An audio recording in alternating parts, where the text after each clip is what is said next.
Oi, tudo bem com você?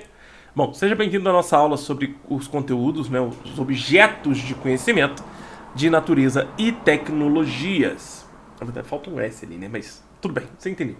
A gente vai falar um pouquinho sobre as estruturas da geografia física. A gente falou de cartografia na primeira aula aí, anterior a essa, né? Na segunda aula, na verdade. Anterior a essa, que é o primeiro módulo do nosso curso, né? Que é espaço e representação. Agora a gente vai falar sobre natureza e tecnologia. O que é natureza e tecnologias? A gente vai dar uma olhada agora no edital, para vocês entenderem o que é natureza e tecnologias, a partir dessas tabelas, ó. Então, estrutura geológica. Então, estrutura geológica da Terra. O que é isso? Estrutura interna. Entender como funciona a estrutura interna da Terra. Você vai receber um mapa mental sobre esse assunto no módulo de geologia e tudo mais, né? Que é o nome aqui, natureza e tecnologias. É o módulo 2, tá? Então, ali você vai receber um mapa mental sobre a estrutura interna da Terra. Você tem isso também no seu livro, tá? Você vai receber sobre a pedologia, que é a formação das rochas, ciclo de rocha, a gente estuda aqui, né? Rocha magmática, intrusiva, extrusiva, rocha metamórfica, sedimentar, formação do relevo, a gente vai entender então temperismo, erosão, temperismo físico, temperismo químico, vamos entender a formação do relevo, movimento de placas tectônicas, teoria tectônica de placas, tá? Formas de exploração do relevo, agentes endógenos, agentes exógenos, isso tudo a gente vai fazer uma releitura, uma revisão sobre esse assunto, que eu sei que você já viu também na sua primeira série do ensino médio, tá? E toda essa ideia, para que a gente precisa aprender? Lá o texto, ó, identificar, analisar, comparar diferentes fontes e narrativas expressas em diferentes linguagens, com vistas à compreensão de ideias filosóficas e de processos de eventos históricos, geográficos, políticos, econômicos, sociais, ambientais e culturais. Isso aí, como eu falei, se repete em todos os objetos.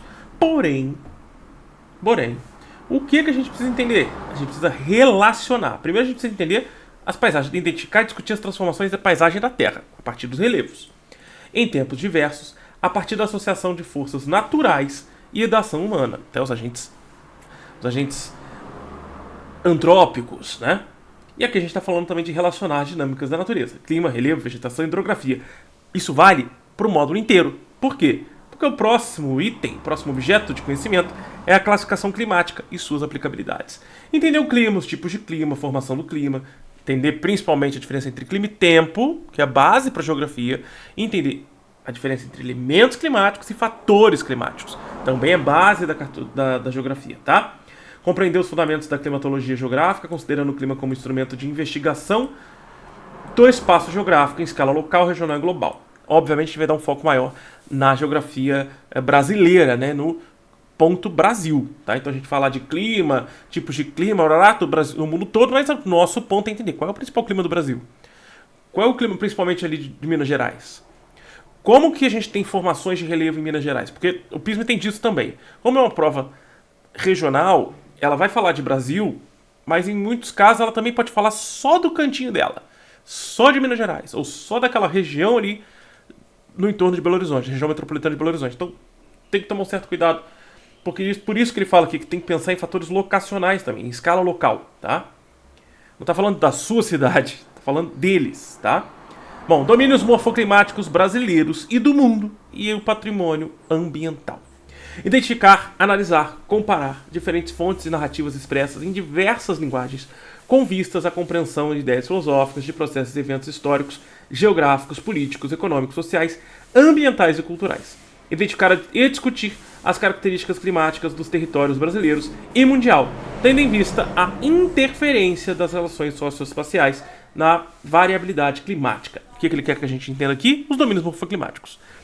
Quem desenvolveu os domínios morfoclimáticos? Por quê? Qual é a ideia por trás? Como que a gente pode aplicar isso numa prova? Isso tudo vai estar durante as aulas do módulo 2, tá? Então não se preocupe, a gente vai falar sobre o conteúdo e vai também revisar questões. Vou mostrar pra vocês, ó, esse conteúdo ele pode aparecer dessa forma, como essa questão. Eu vou botar aqui do meu lado, aqui, né, desse lado.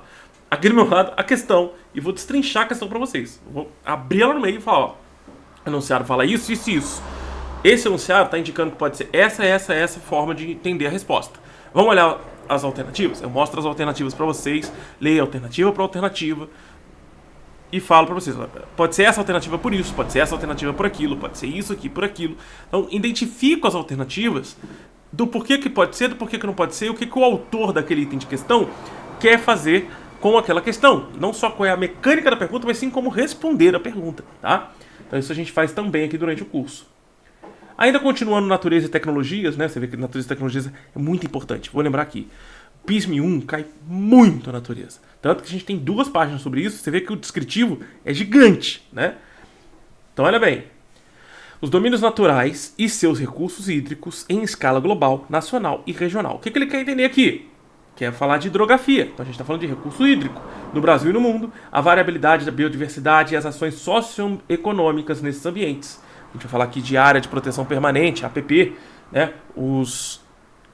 A mata ciliar, ou mata de galeria, como que a gente tem ocupação das áreas próximas aos rios, como que isso gera, por exemplo, a poluição, problemas socioambientais, né? Analisar os impactos socioambientais decorrentes das práticas de instituições governamentais, de empresas e de indivíduos, discutindo a origem dessas práticas e promovendo aquelas que favoreçam a consciência ética e socioambiental e o consumo responsável.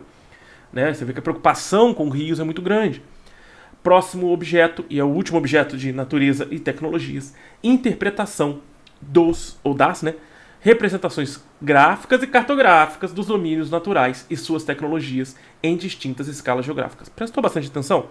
O primeiro módulo é espaço e representação, só cartografia. O segundo módulo é natureza e tecnologia. Você vê que o último item, o último objeto de conhecimento deste módulo é interpretação cartográfica. Voltamos à cartografia, mas agora aplicada ao meio ambiente, à natureza, ao espaço geográfico pensado como geografia física. Então aqui a gente está pensando nessa questão cartográfica, gráfica e iconográfica, como está escrito ali, tá? Entender então que boa parte da prova, agora os outros 2 módulos que vão entrar, mas boa parte da prova a gente está pensando em cartografia e meio ambiente, cartografia e meio ambiente, cartografia e meio ambiente. Ah, vai cair alguma coisa de relevo? Parece relevo. Vai cair alguma coisa de clima? Clima tá ligado completamente à questão ambiental, tá? Mas o foco do PISM é muito, muito sério, pensado para crise climática ambiental.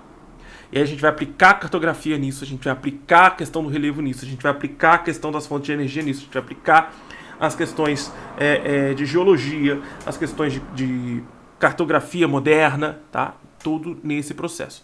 Então, muitas vezes, a prova do PISM ela acaba sendo muito sobre meio ambiente, que é o último módulo desse curso, que também é o último tópico do descritivo deles. Então, a gente vai para a próxima aula agora para falar sobre o terceiro módulo, que é fontes de energia e a sociedade. Lembra, isso é muito básico e direto, mas a gente precisa passar por ele lendo aqui o documento. Te vejo na próxima aula. Valeu!